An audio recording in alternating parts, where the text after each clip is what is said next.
ধৈর্যশীল ব্যক্তিরা যখন আল্লাহর কাঠগড়ায় দাঁড়াবে, আল্লাহ তাদেরকে এমন নিয়ামত দেওয়া শুরু করবেন হাসরের মাঠ থেকে, আশেপাশের সবাই শুধু ওনাদেরকে দেখে ভাবতে থাকবে, কে অনেক বড় আল্লাহর প্রিয় বান্দা, র্যাঙ্কিং বড়, এমন কিছু বলে যে না, তো কারা ওনারা?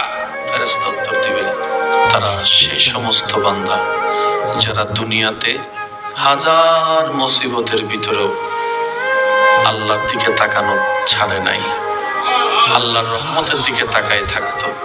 এরা সেই সমস্ত বান্দারা যারা সব সময় না পাওয়ার হিসাব না করে পাওয়ার হিসাবটা করে রবের দরবারে শুকরিয়া করত।